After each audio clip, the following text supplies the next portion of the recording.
Salve, salve, salve, queridas amigas, queridos amigos. Que Jesus nos abençoe. Mais uma vez nos encontramos para realizar o estudo Iluminação. Encontro hoje de número 2, que tem o título Clamores da Consciência. Nós vamos trabalhar nesse segundo encontro, uma vez que no último conclave a gente fez a abertura do trabalho com o tema Façamos Nossa Luz, e na verdade foi um encontro introdutório. Então hoje nós vamos propriamente entrar no estudo do Evangelho da Razão. Nós vamos trabalhar com a primeira passagem do nosso encontro, e não é por acaso. Nós vamos trabalhar com o Evangelho de Mateus no seu capítulo 3º, que é intitulado João Batista. E se fosse combinado não daria tanto certo. É o dia de comemoração do aniversário de Allan Kardec. 3/10. Iluminação, tema Clamores da Consciência, aniversário de Allan Kardec, passagem do Evangelho, João Batista, capítulo 3 de Mateus, versículo 1, vamos trabalhar até o versículo 12. Nós vamos convidá-los para nos acompanhar na leitura do texto.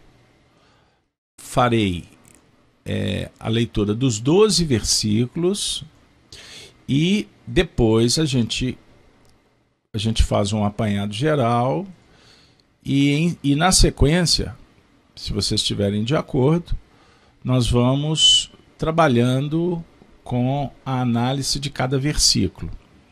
E assim vamos também sendo conduzidos por aqueles que nos tutelam. Então, quem tem o texto em mãos, Mateus 3. Vou disponibilizar agora para juntos fazermos a leitura. Bora lá. Primeiro versículo. E naqueles dias apareceu João Batista, pregando no deserto da Judeia, e dizendo: arrependei-vos, porque é chegado o reino dos céus.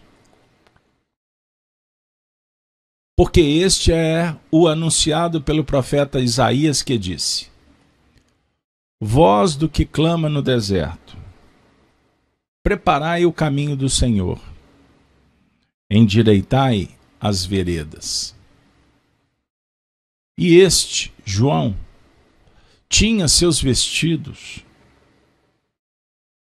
de pelos de camelo e um cinto de couro em torno de seus lombos, e alimentava-se de gafanhotos e de mel silvestre.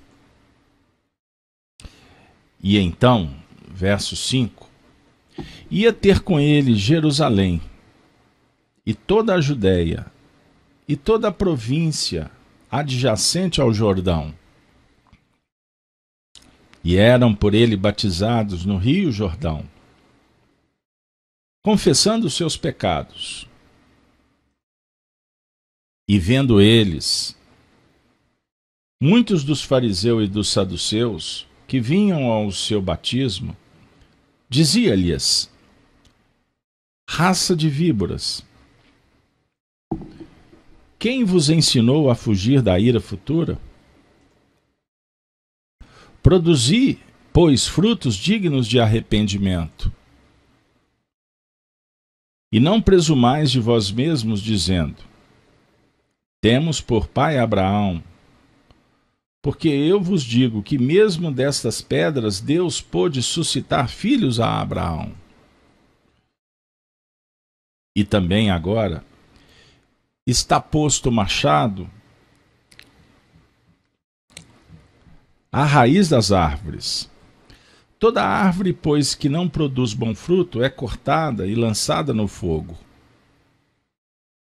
E eu, em verdade, vos batizo com água para o arrependimento.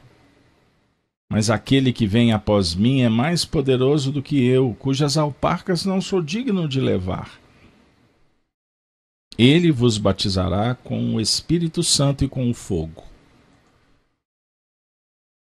E em sua mão tem a pá, e limpará a sua eira, e recolherá no cereiro o seu trigo, e queimará a palha com fogo que nunca se apagará. Muito especial. À medida em que a gente vai fazendo a leitura do texto, uma emoção toma conta da nossa intimidade. Por várias razões.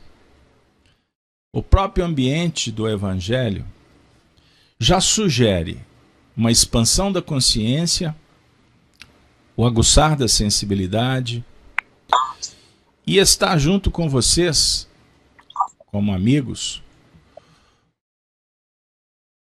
naturalmente favorece um intercâmbio pautado na confiança, no respeito, na liberdade, na igualdade, na entrega. Pois há uma reciprocidade.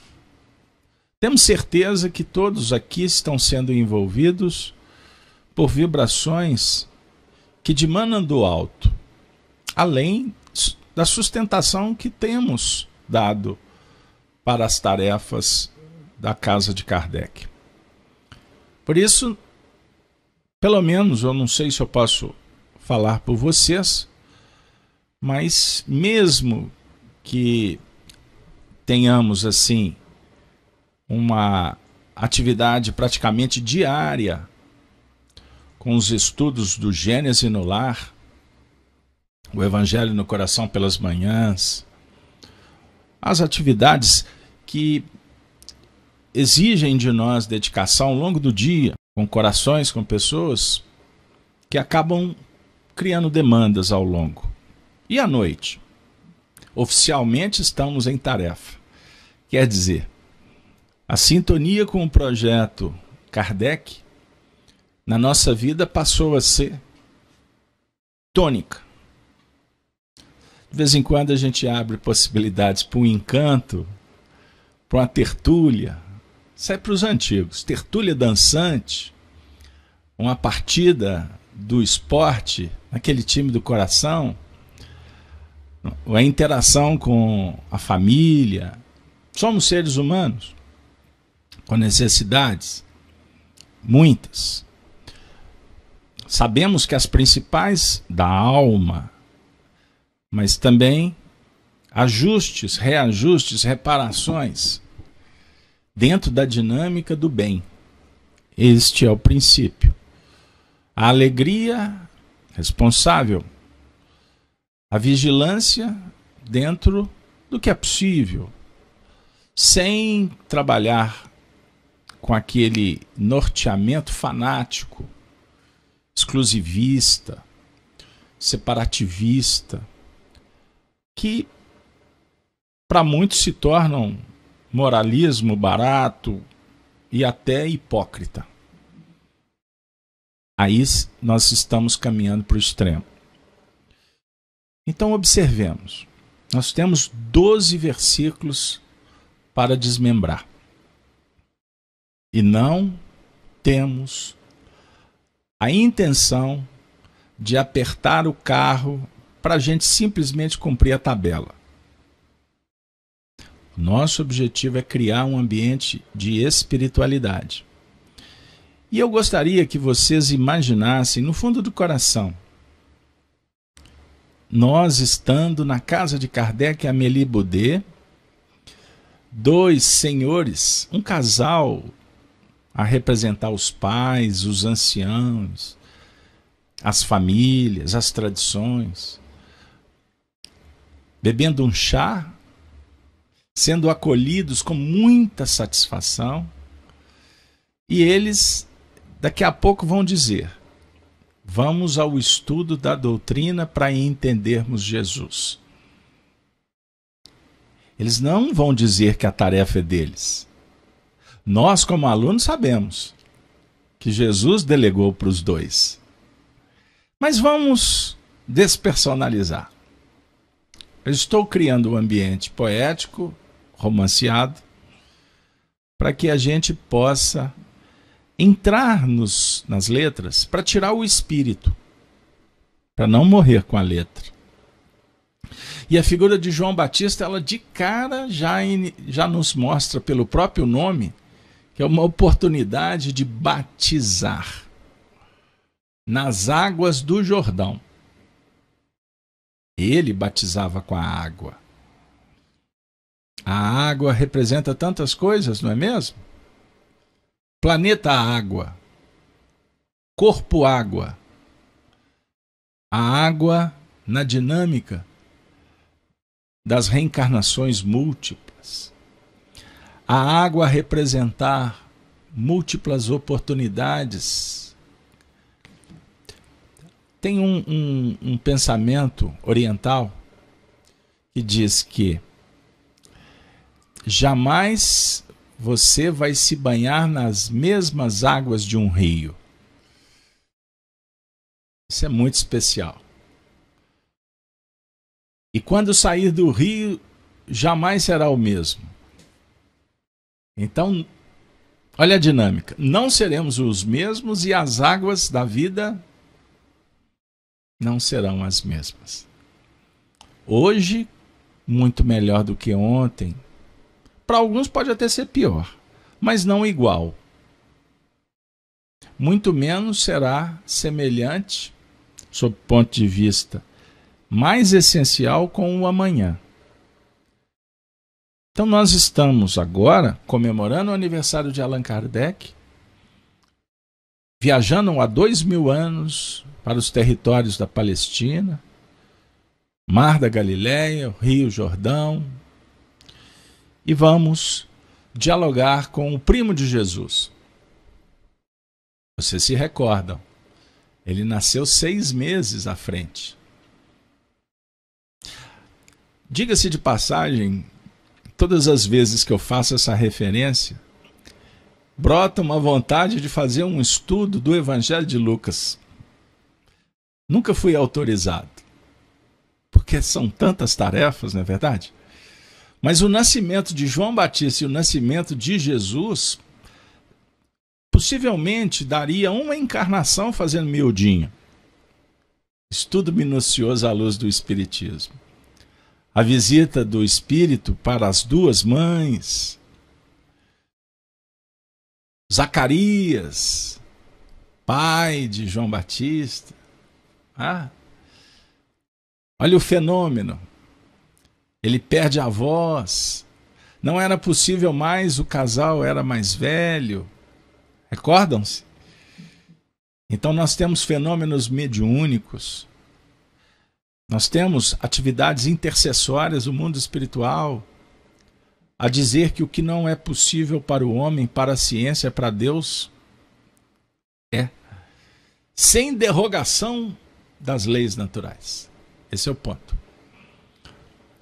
O nascimento de Jesus fica para milhares de reencarnações para estudarmos. Então, peço desculpa, não vou fazer referência ao mestre nesse sentido.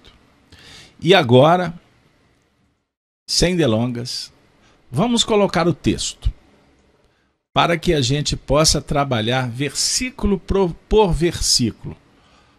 E eu peço ao grupo que nos acompanha ao vivo, no chat, que se tiverem desejo de participar, de comentar e de perguntar, só levantar a mão. Não tem qualquer impedimento. E aí a gente vai administrando para que o trabalho fique gostoso. Então hoje, como primeiro estudo, nós vamos começar essa dinâmica. Lembrando que quando interpretamos um texto do Evangelho, o objetivo para nós espíritas é usar a chave do Espiritismo. Não temos nenhum interesse de fazer estudo teológico. Ficar pesquisando demais as coisas culturais. Não, daquela época. A gente traz apenas como um instrumento para dar o pique e chegarmos lá na frente. Pegar o gancho. E outro fato. Nós temos que ficar muito atento ao texto. Porque o texto é a base. Mas a intuição deve sobrepor. A sensibilidade mediúnica será por nós trabalhada, pois, além de abrir a mente no sentido de captarmos a mensagem, seremos beneficiados com a presença dos espíritos que proporcionarão, inclusive, atendimento espiritual ao grupo, prestando a socorro e atendendo aos espíritos próximos, que estão já apostos para acompanhar esse estudo. Então, fica agora a última observação. Quando lemos um texto do Evangelho, para procurar usar a chave do Espiritismo, é necessário sempre usar o artifício, a arguição, a pergunta, para que a gente possa entrar para dentro do texto. Porque primeiro a gente vai ver os personagens, quem? Aí nós vamos observar quando aconteceu. E o quando sugere tempo. Foi de dia? Foi à tarde? Foi à noite? Nós não estamos discutindo o ano. A temporalidade é para que a gente possa identificar se o diálogo foi pela manhã, foi à noite, sugere várias reflexões. Então, quem, quando, aonde aconteceu? Rio Jordão, o rio já dá uma ideia. Foi no Monte das Oliveiras, outra ideia.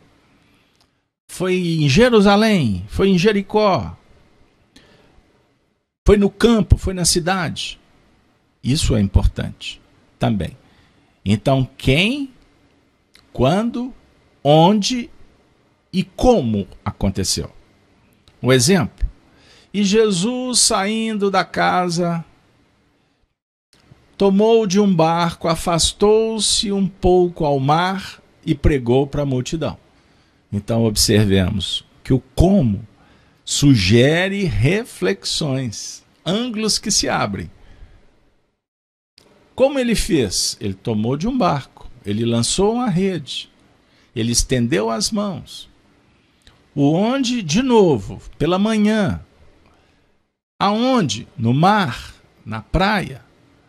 Não tem uma pedra para recostar. Ele está falando de posse, ele está falando de materialidade, ele está falando da capacidade de utilizar dos recursos. Pegaram bem aí? Então, o nosso encontro será um exercício permanente para perguntar. Então é base de filosofia. Somos filósofos, somos aprendizes, somos discípulos. E o nosso estudo, ele tem abertura para perguntas, reflexões e tentativas de respostas não determinantes. Ninguém sabe mais. Ninguém tem a última palavra. Kardec diz que o Espiritismo não tem a pretensão de ter a última palavra. Os espíritas terão? Então, observemos como que o estudo do Evangelho ele vai favorecer para que a gente possa entrar para dentro do coração, se ver, compreender tendências, possibilidades, auxiliados pelo comentário de A ou B, da minha pessoa, de outros que farão estudo, daqueles que estão no grupo, que não vou perguntar, a minha pergunta é tola. Não existe perguntas tolas. O que para nós é o mais importante é a manifestação, é o levantar o dedo para perguntar ou exclamar, ou afirmar. Entenderam bem? Ah, fica mais agradável, participativo. Super legal. Também. Por isso, ninguém será avaliado. Não existe aqui por parte da direção a presunção de avaliar, de julgar uma pergunta se ela é santa ou se ela é descompensada. Outra coisa, Jesus não responde perguntas.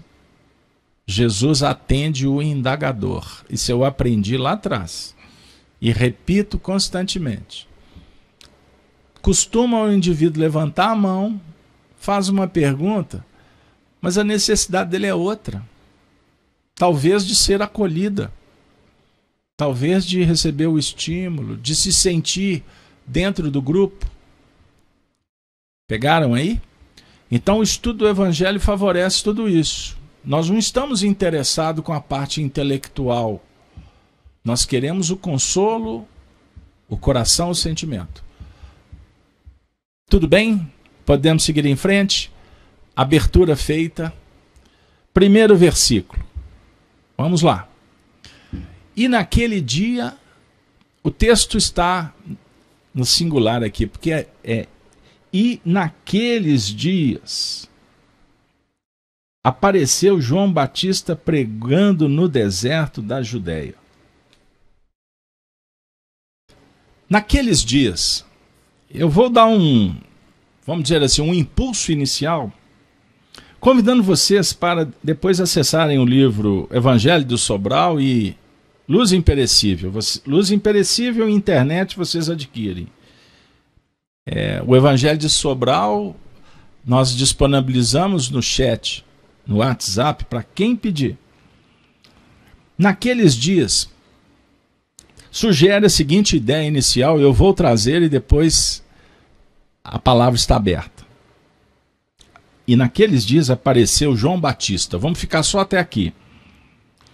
Aqueles dias a que se refere o evangelista expressa o momento favorável da manifestação dos episódios. Olha que coisa! Então você lê, o sacerdote lê assim: e naquele tempo, tempo do Senhor. Ele está contando uma história. Aí a gente fica assim, bonitinho, legal, mas e agora? Eu estou em 2021. Então, para a nossa reflexão, naquele dia, então está dizendo que no tempo de Jesus, o período era favorável para a expressão de todos os episódios decorridos. E no caso, apareceu João Batista, significa que João Batista surge no cenário para atuar dentro de um planejamento a definir que o Espiritismo nos ensina que todos os fatos se conectam com o passado, com o futuro. As pessoas estão ligadas. Então, se formou um cenário num período, todos aqueles personagens chegaram juntos no momento adequado. Poxa, mas é natural, era o nascimento de Jesus, era a tarefa de Jesus, João Batista, discípulos e etc. Ok. Para a consecução das tarefas programadas. Mas os nossos amigos, na interpretação, deixaram registrado uma reflexão que vale para nós. A hora para tudo. A nossa hora é para estudar o Evangelho. Estão de acordo? Daqui a pouco vai terminar esse momento.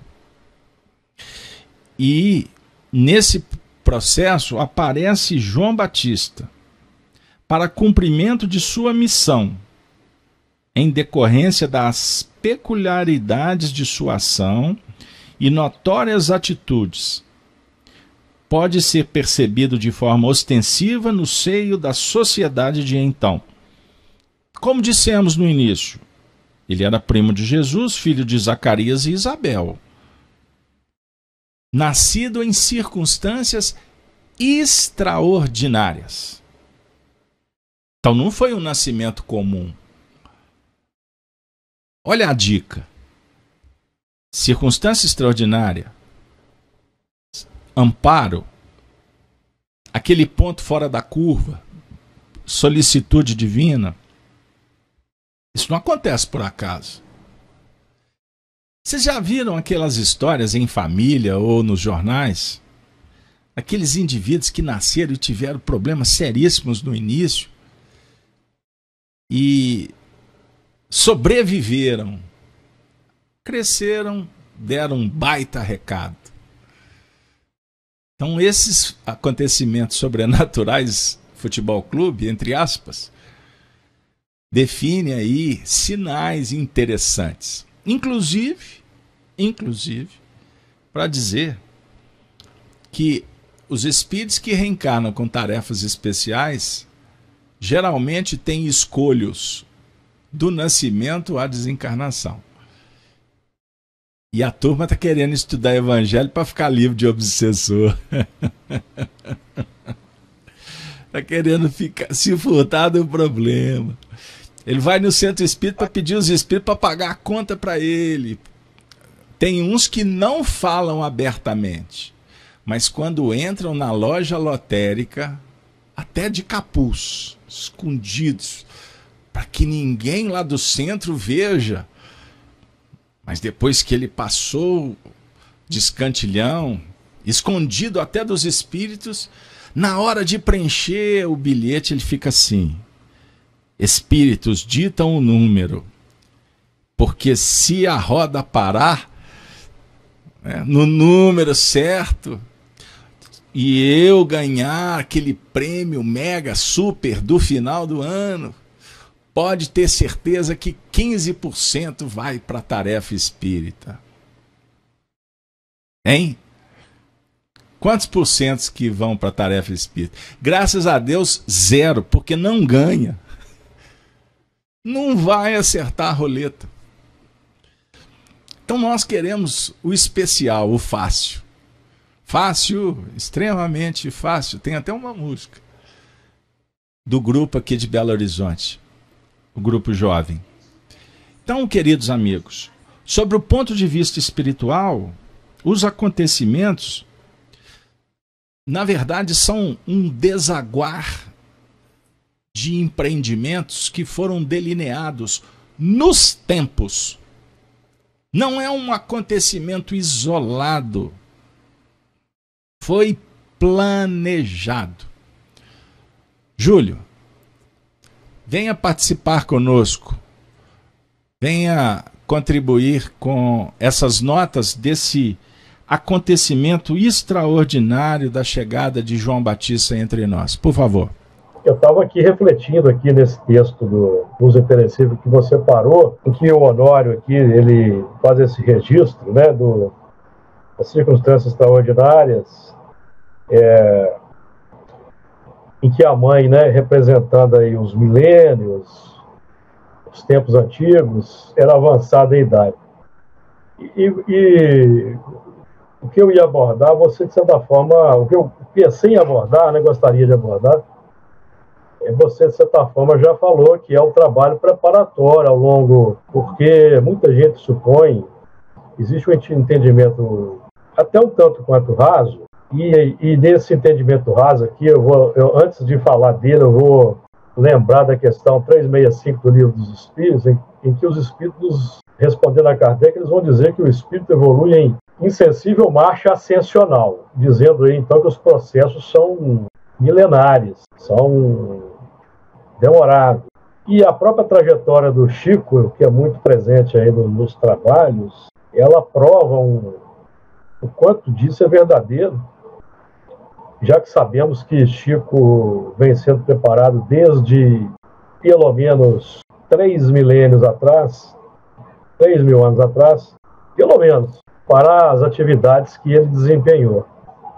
Então, o surgimento de João Batista, que representa para o progresso intelectual, se assim podemos dizer, a primeira parte do progresso do espírito, primeira consolidação, que vai depois preparar o terreno para o desenvolvimento moral, que é também um tema da questão 785 do Livro dos Espíritos, não se dá por um lance esporádico, é um processo de milênios. E a chegada de João Batista do plano exterior em nosso meio representa a maturidade da humanidade, já com os pré-requisitos todos desenvolvidos, amealhados ao longo da evolução, os valores intelectivos já consolidados, para poderem, então, reconhecer a presença de Jesus, que surgiria,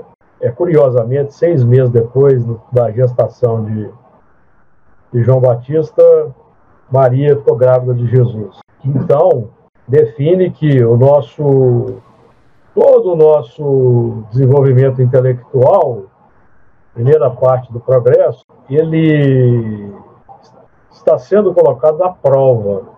E nós que estamos estudando aqui nesta sala temos concordado e aceitado de fato, e temos conseguido passar nessa prova, pelo menos do reconhecimento de que Jesus é o modelo e guia, o tipo mais perfeito. Então, no nosso plano interior, é o momento de nós deixarmos aquela intelectualidade fria, intelectualidade sem empatia, distanciada principalmente dos necessitados, dos filhos do Calvário, e passarmos o bastão na nossa intimidade, para Jesus, que no nosso caso está nascendo.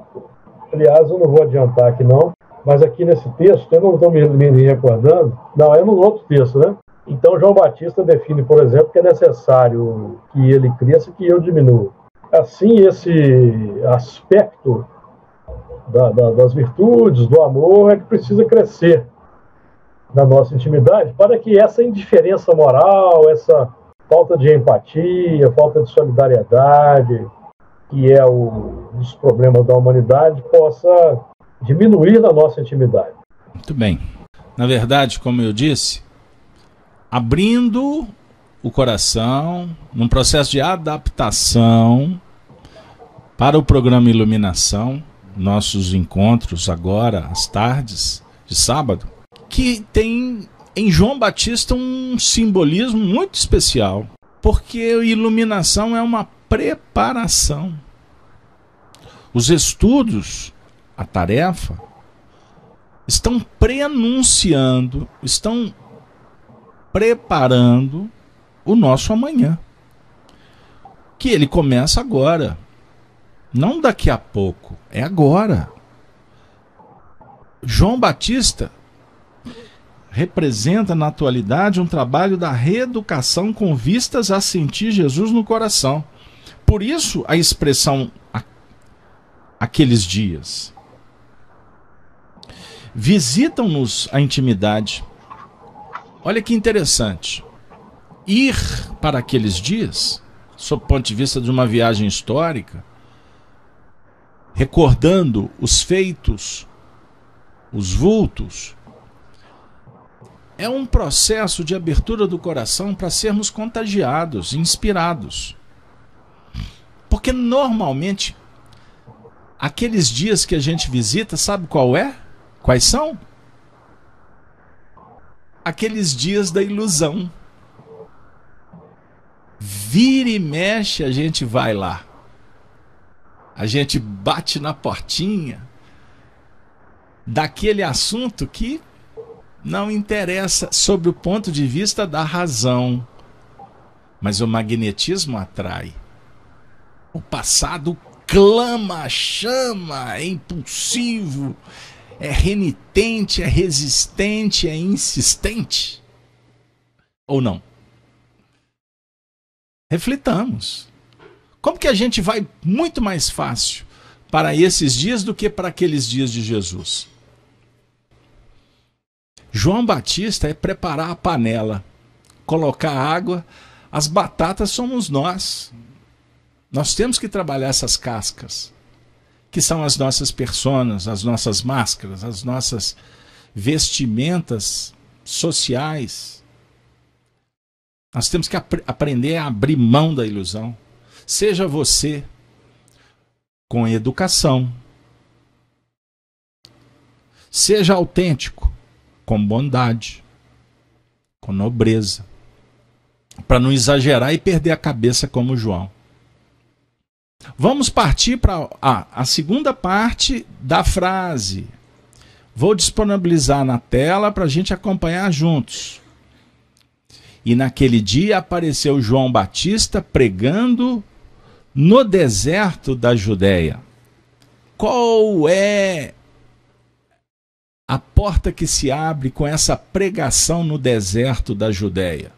Trazendo a responsabilidade de despertar corações para os conceitos a serem erguidos por Jesus, a pregação realizada pelo Batista no deserto da Judéia evidencia a verdade dos clamores da consciência frente a um vasto terreno vazio e árido, a exigir sólidas construções nos fundamentos do amor, capazes de assegurarem segurança e reconforto ao espírito, na rota da imortalidade. Sob esse prisma, nos é possível entender que toda pregação se faz no deserto, num clima de edificações espirituais. Quando a aridez dos corações for trabalhada e transformar-se na terra fértil, a frutificação já não mais pregação, mas sim exemplificação. Então nós estamos num momento muito especial.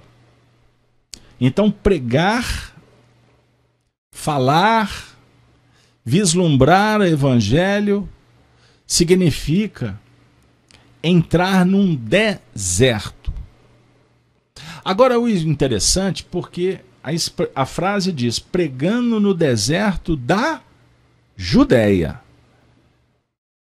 a definir que a pregação, o mergulho, o investimento, é naquela terra que está indicada para isso. Porque se for pregar em Jerusalém, em Jericó, em Roma, na América, pode ser que não seja o momento ou o local com as pessoas devidas. A dizer o seguinte, que a Judéia é aquele lugar, é aquela circunstância que está favorável, como se fosse aquela terra que está assim, bem definida para ser trabalhada. Antes de julgar a semente do evangelho, nós temos que arar aquele lugar que está reservado. Dê mais exemplo. A consciência vai nos dizendo. Por exemplo, você foi chamado para vir aqui, nesse bate-papo, e o seu coração pediu. Olha que legal. O seu coração pediu. Sabe quando você é chamado para um outro ambiente parecido, um estudo de evangelho, mas em outro grupo, uma outra situação, aí alguma coisa diz assim, não vai não.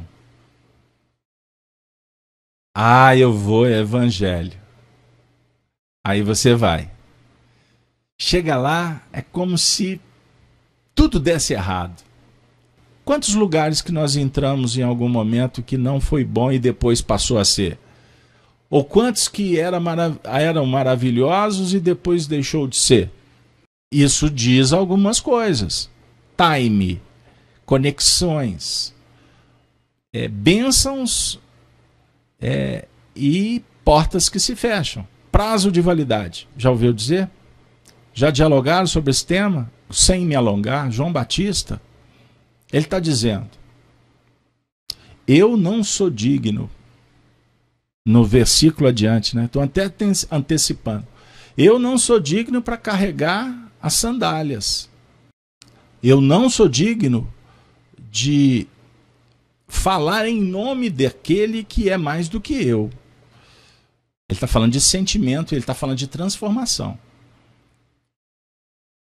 Mas ele é autorizado a falar com a razão. Ele é precursor.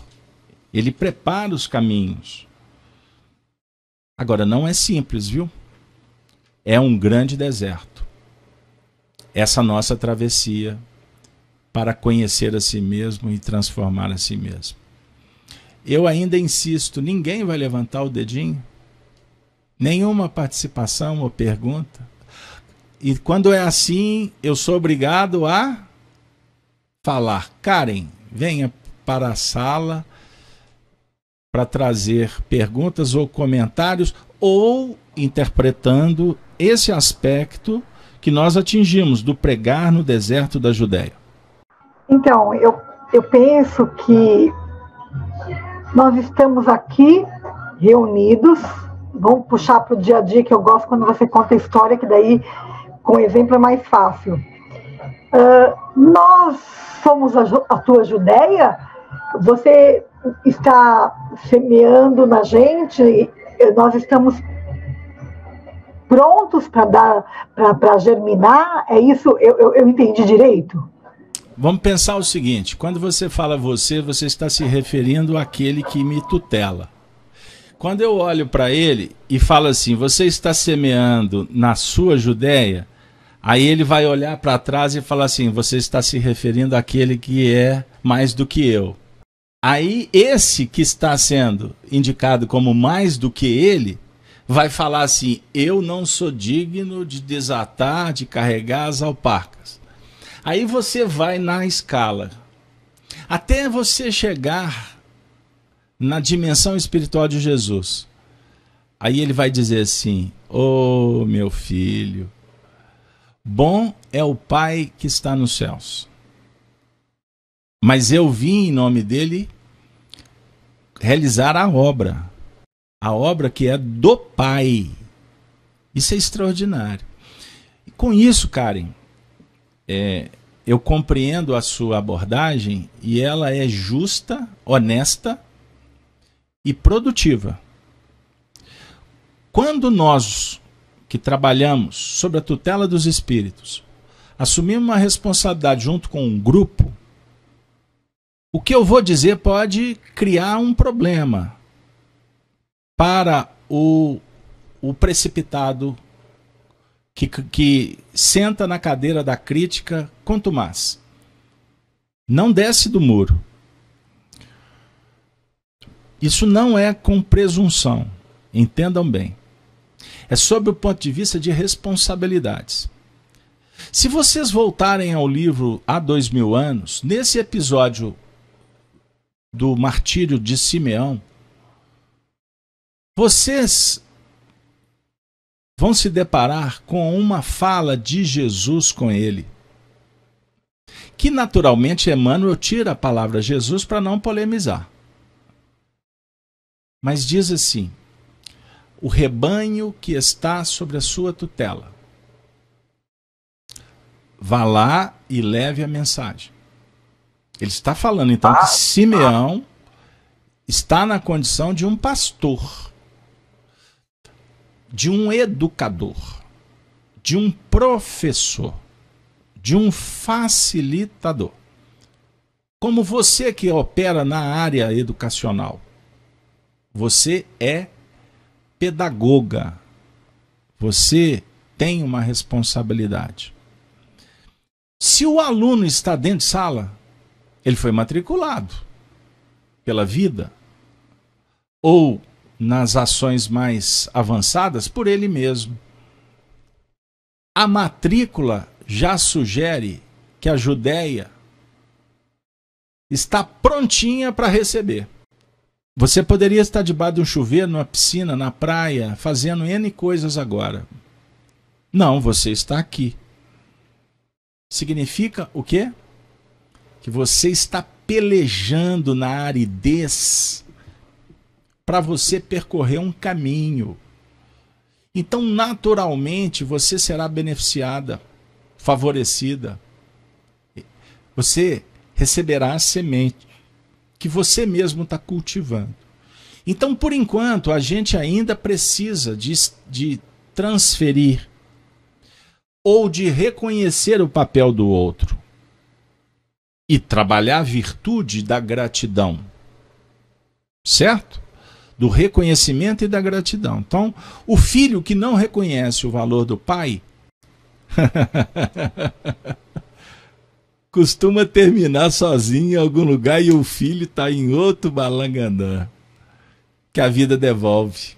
E devolve justo. Se você está cuidando da sua mãe, se você está tratando do seu pai, levanta a mão para o céu e fala assim: Senhor, por mais áspero, difícil, em alguns casos sem afinidade com eles, porque cuidar não significa amar com profundidade, estar sintonizado plenamente, não é isso. Amar é cuidar de todos, os afins e os não afins. Amar é aquela condição que João Batista prepara para que a gente possa entrar nesse casamento. Por isso é que João Batista, gente, estudar João Batista é para a vida. A gente estuda Paulo quarta-feira, mas estudar João Batista, eu, se Deus quiser, ainda vou. Nessa encarnação, não sei, mas vou. Porque João Batista está dizendo assim, olha, quando perguntaram para ele se ele era o Messias, lembra da passagem, Júlio? Aí ele se coloca como o amigo de um noivo. Foi João Batista que deu o título para Jesus de noivo. Sabiam disso? Historicamente. Então ele fala, o noivo veio para esposar. Ele está falando que Jesus é o Messias. Ele veio para casar com a humanidade. E ele era um mero convidado. Ele era amigo deste noivo. Então observe que na dinâmica do bem não há o interesse pessoal, vaidoso. O professor fala assim, eu sou professor. O horizonte do equilíbrio significa que ele não compreende que o cargo ele é apenas uma oportunidade intransitória. E na maioria das vezes nós não somos dignos de ocupá-los. Agora o indivíduo é o bambambam. O currículo dele, no meio espírita tem isso. Agora vamos receber 10 minutos só falando do currículo do indivíduo.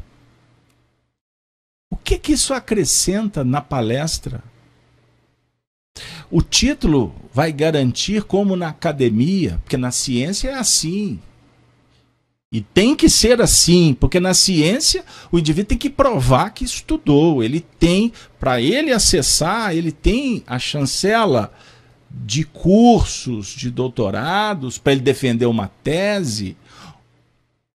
O indivíduo, olha o que eu vou dizer, para pilotar um avião, ele tem que ser preparadíssimo, porque as vidas estão na mão dele. Então não é qualquer um que faz um cursinho pela internet que vai ser piloto de avião. Posso brincar? Eu não dou conta. Eu estou numa família. Olha, os nossos líderes, meu Deus, meu Deus, meu Deus, cegos guiando cegos. Esse é o cenário que a gente vive, pessoal. E o que é pior, a sociedade mantém a ilusão e a população ainda paga por isso. ad eterno, porque só passou por ali algum período, com notas altíssimas, enquanto o povo está com fome, a escola está desprovida, o hospital. Entenderam? João Batista é um diálogo que, inclusive, para encerrar, propõe que a gente coloque um espelho e faça a seguinte verificação. Como nós estamos tratando os nossos filhos, a nossa família?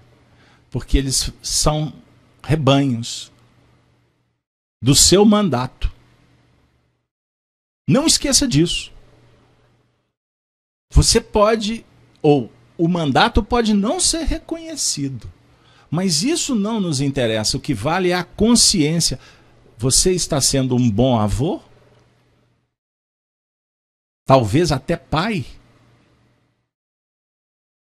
Face às dificuldades do caminho? E você está sendo avó? Nós brincamos com muitos assuntos sérios. E Deus não nos pune por isso. Porque Deus é amor, é justiça. Somos nós mesmos que nos cobramos. Somos nós mesmos que hoje nos interessamos para mudar de vida. Nós estamos aqui para melhorar, para que a gente tenha mais confiança, para na hora que a doença, a desencarnação, a escassez, seja o problema que for, bater na nossa porta, a gente tenha mais equilíbrio, serenidade, para saber que tudo é passageiro, embora tenha trocador e motorista no ônibus também. Só para você dar um sorriso e a gente poder despedir muito contentes. Eu agradeço a presença de todos. A Helena está dizendo que nós somos o deserto e João Batista é a chuva tão esperada. Poxa, e João Batista agora então irriga o jardim da nossa vida. Por isso o Espiritismo está nas nossas mãos, nas nossas mentes e no nosso coração. Lembrando que Allan Kardec é o precursor da felicidade celestial. Allan Kardec é quem prepara para o casamento, que representa a felicidade. O nosso casamento com o Cristo. Brilhe a vossa luz, ensinou Jesus. E com estas vibrações, na dinâmica do bem, da alegria, da fraternidade, nós vamos nos despedir. Graças a Deus, concluímos o segundo programa Iluminação. E se vocês estiverem de acordo, nós vamos chegar no 12º versículo. Hoje foi só o primeiro. Para a próxima semana, vamos trabalhar o próximo verso, que é: e dizendo, arrependei-vos, porque é chegado o reino dos céus. Peço que vocês pesquisem, procurem textos que tratem do assunto, mas não para a gente trazer textos aqui para ficar lendo. Nós queremos que o grupo movimente os sentimentos, embora os textos possam ser norteadores, certinho? Mas vamos fazer do nosso encontro um momento fértil e não árido, porque seco já basta o ambiente externo, não é verdade? E se Deus quiser, a chuva deve estar a caminho, mas que ela vem, porque é o sinônimo da renovação nos tempos e nos corações. Obrigado, meu pessoal, meus queridos amigos, e assim nós nos despedimos com a saudação dos cristãos dos primeiros tempos. Ave Cristo. Até a próxima, meus queridos amigos. Valeu!